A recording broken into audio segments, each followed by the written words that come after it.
ഈ പൂജ നടക്കൂ? ഒന്നിനും ഒരു ഉറപ്പുമില്ല. നീ പറഞ്ഞത് കാര്യമാണ് സുമിത്രേ. തൽക്കാലം നവീനൊന്നും അറിയണ്ട.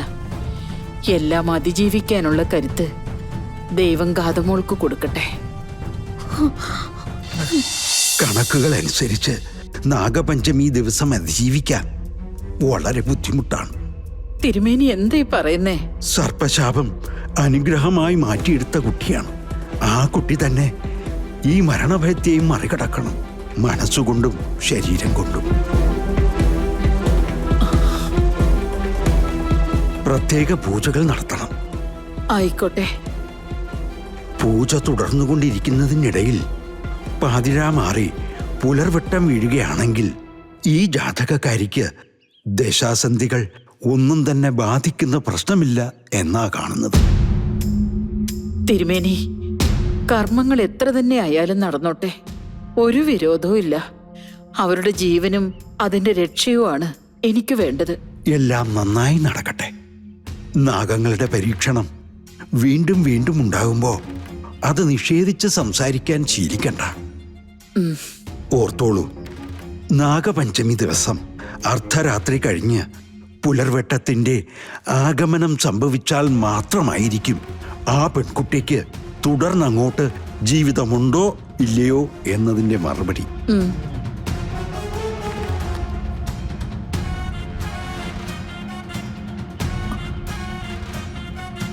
ഈശ്വര,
ഒളിക്കണ്ട ഒളിക്കണ്ട, ഞാൻ കണ്ടു.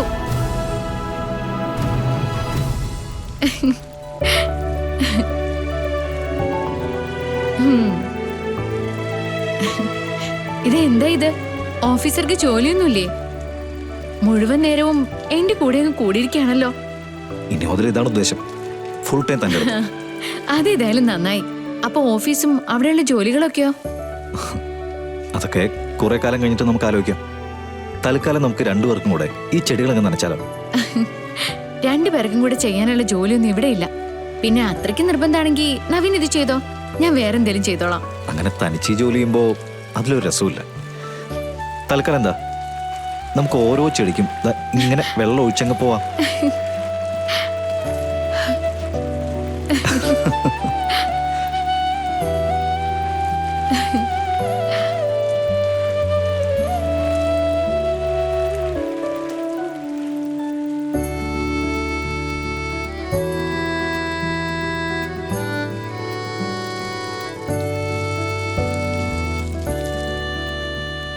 ഈശ്വര, എന്തൊരു സ്നേഹമാണ് നവീനും കൃഷ്ണയും തമ്മില്. പക്ഷേ ആ സന്തോഷമൊക്കെ അവസാനിക്കാൻ പോവുകയാണല്ലോ.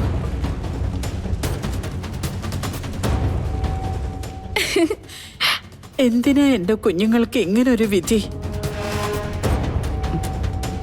എന്താ അമ്മേ?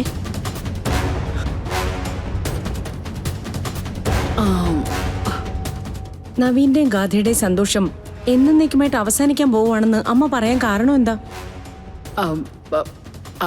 അമ്മേ, കാര്യം എന്താണെന്ന് പറയ്. അത് അമ്മോളെ, നമുക്ക് സുമിത്രേ, നാഗപഞ്ചമി ദിവസം നവീന്റെ ഭാര്യയെ ഒരു ആപത്ത് കാത്തിരിക്കുന്നുണ്ട്.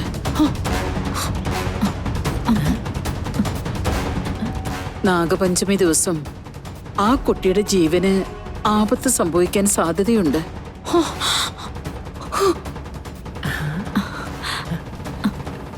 ദശാസന്ധിയാണ്. അതികഠിനമായ പരീക്ഷണമാണ്. വിശേഷാൽ പൂജകൾ നടത്തി രാത്രിയുടെ അന്ത്യയാമം വരെ ആ പൂജകളുടെ ബലത്തിൽ കാത്തിരിക്കണം. അന്ത്യയാമവും കഴിഞ്ഞ് അടുത്ത പുലരിയിലേക്ക് പ്രവേശിച്ചാൽ പിന്നീട് ജീവന് ആപത്തില്ല. അതല്ലെങ്കിൽ എല്ലാം ഒരു ദുസ്വപ്നം പോലെ നമുക്ക് മറന്നു കളയേണ്ടി വരും. എന്താ അമ്മേ ഈ പറയുന്നത്?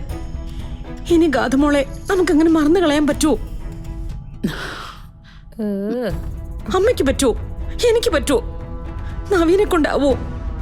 ഹേ അമ്മേ, എന്താ വേണ്ടെന്ന് വെച്ച ചെയ്യാൻ പോയി സിദ്ധനോട് പറയേ. അതൊക്കെ ഞാൻ പറഞ്ഞു കഴിഞ്ഞു. എല്ലാം ഏൽപ്പിക്കുകയും ചെയ്തു. അമ്മേ, ഒരു കാരണവശാലും നവീന ഈ വാർത്ത അറിയാൻ പാടില്ല. അവൻ അറിഞ്ഞാ പിന്നെ എന്താ സംഭവിക്കുക? ഈ പൂജ നടക്കോ? ഒന്നിനും ഒരു ഉറപ്പുമില്ല. നീ പറഞ്ഞത് കാര്യമാണ് സുമിത്രേ. തൽക്കാലം നവീനൊന്നും അറിയണ്ട. എല്ലാം അതിജീവിക്കാനുള്ള കരുത്ത് ദൈവം ഗാഥമോൾക്ക് കൊടുക്കട്ടെ. അലഞ്ഞു തിരിഞ്ഞു നടന്നപ്പോ തന്നില്ല. പക്ഷെ ഇപ്പം ദൈവങ്ങള് എല്ലാം കൂടി തരാനുള്ള ഒരുക്കത്തിലാണ് മോളെ.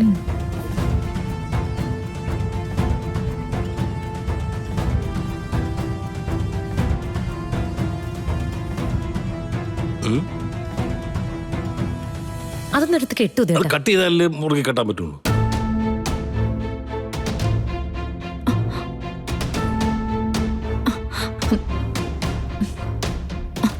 അമ്മ ദേ നവി വരുന്നുണ്ട്. ഉദേട്ടാ, ഗേറ്റിനടുത്തുനിന്ന് ഇങ്ങോട്ട് കടക്കുമ്പോ ഒരു പ്ലാവ് നിക്കുന്നില്ലേ? അതിൽ കെട്ടിയാ മതി കേട്ടോ. ഇത് അമ്മ എന്തീ പറയുന്നേ? പുറത്തുനിന്ന് വീട് അന്വേഷിച്ചു വരുന്നവർക്ക് ഇത് കെട്ടിയത് കാണണ്ടേ? ആ, അവിടെ കെട്ടിയാലൊന്നും ശരിയാവില്ല. അപ്പുറത്ത് ആ ശീമക്കൊന്നയിൽ കെട്ടുന്നതായിരിക്കും നല്ലത്. ഏയ്, പ്ലാവ് തന്നെയാ നല്ലത്. മറ്റുള്ളവർക്ക് എല്ലാവർക്കും നോട്ടം കിട്ടുന്ന സ്ഥലമാ അത്. എന്റെ അമ്മയെ ഞാൻ പറയുന്നൊന്ന് മനസ്സിലാക്ക്. അതെ, ആദ്യം നിങ്ങൾ അമ്മയെ മോളൂടെ തീരുമാനിച്ചു ഒരു സ്ഥലം തീരുമാനിച്ച് എന്നോട് പറ. ഞാൻ അവിടെ കൊണ്ടുപോയി കെട്ടാം. അല്ലാതെ അതിന്റെ മുന്നിൽ കാവൽ നിൽക്കാനൊന്നും എന്നെ കൊണ്ട് പറ്റൂല. അല്ല പിന്നെ ഇതെന്തിനാ അമ്മാവ? കാക്കയെ ഓടിക്കാനാണോ? സാധാരണ ഒരു കുടുംബത്തിന്റെ ഗേറ്റിന്റെ മുമ്പിൽ കരിങ്കൊടി കെട്ടുന്നത് എന്തിനാ മോനെ? കാക്കയെ ഓടിക്കാനാണോ?